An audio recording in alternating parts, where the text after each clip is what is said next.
إله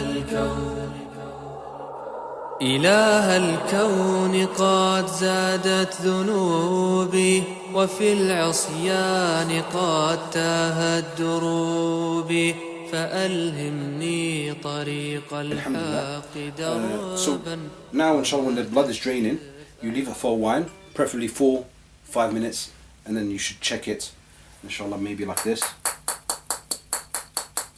because you don't want the blood to go dry and then the cuts close up, so you just want to make sure that it's still draining by just tapping it like this. This is another tip.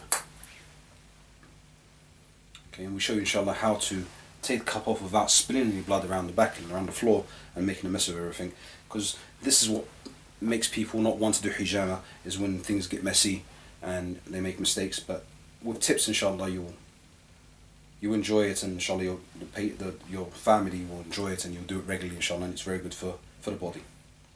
And it gives a balance as well to your health.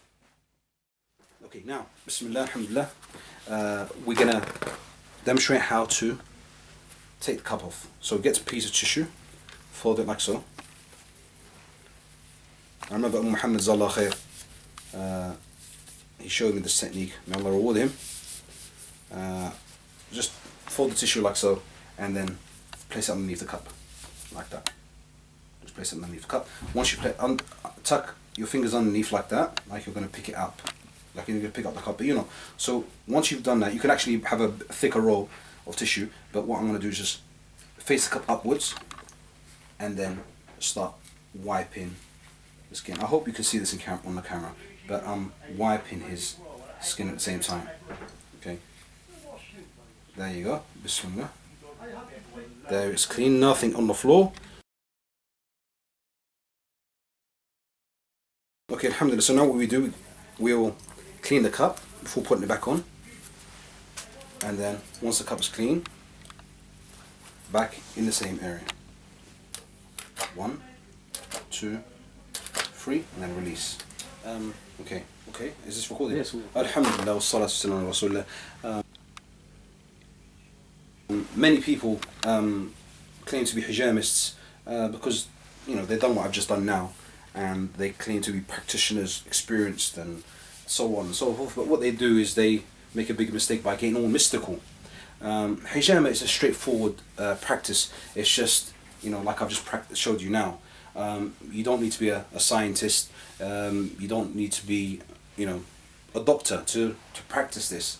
It's just plain and simple hygiene and using the right equipment and just using a bit of common sense. And obviously knowing the Hijaamah points, or you could even, you know, the acupuncture points as well.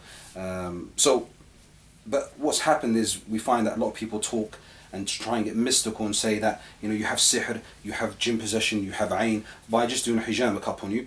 You know, maybe through their experience they've noticed that, and that's okay, that's valid. But when they start saying that because of the, you know, there's bubbles in your cup, and there's a simple explanation for that. When, you know, if somebody's cup is bubbling, there's air going in.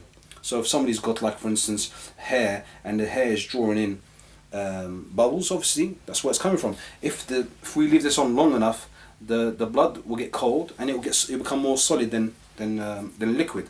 So, and then they'll say, oh, look at the blood, it's all solid, and they'll say it's sihr, or make some comments. Another time is they'll look at the blood and have white specks, and they'll say, for instance, this is sihr. Okay, might be their experience, and the person might have sihr, he might have jinn possession, but not because of the blood. This is, you know, the bloods, we leave that to doctors, scientists. They will do tests, but as you know, you know, people, practitioners or Ruqya practitioners, we shouldn't just start assuming just because we looked at the blood. You know, it's like them people that look in the coffee cups and start telling you your future, you're ill, or if you've got a good future or a bad future. We shouldn't go into that, because that is, you know, that is dajjal, that is lying to people, and you know, that's basically talking about knowledge, and should we stay away from that, please, brothers and sisters. So if you do suspect somebody's afflicted with sihr or ayn, say Allahu alam, I think you should seek ruqya, or do a ruqya to yourself, inshallah. Inshallah, look again, we're going to demonstrate again how to take the cup off. This time I've folded it just in half, and I'm going to place it underneath the cup, like so. So this is underneath, I place my finger underneath this way. Now I unpin this cup, and then face the cup upwards towards his head and wipe his back. Sometimes you can just lift the cup up and all the blood will go in there because it's so solid. Now there you go. Okay, this is the blood that he had in his, that came out. This is the second time.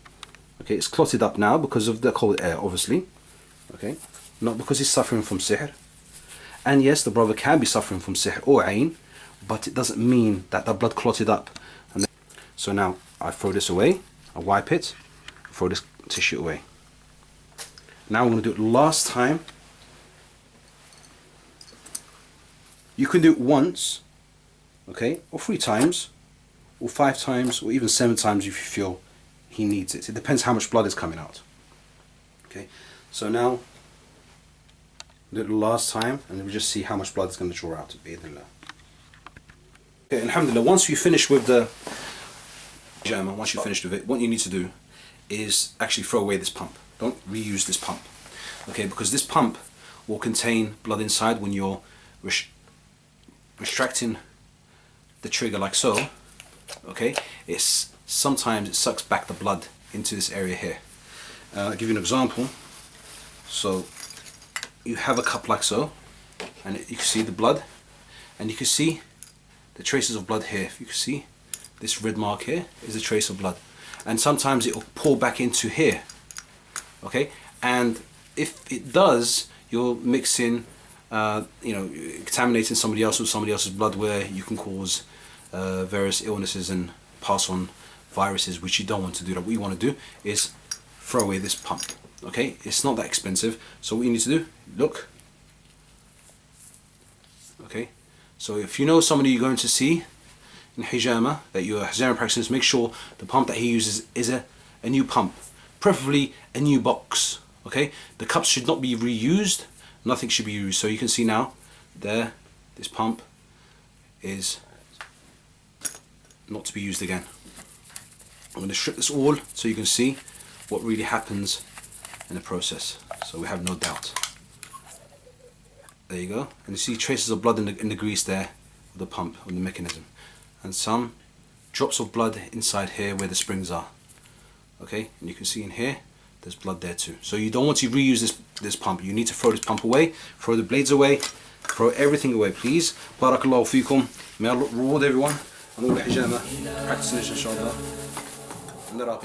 إله الكون قد زادت ذنوبي وفي العصيان قد تاهت دروبي فألهمني طريق الحق دربا ولا تكشف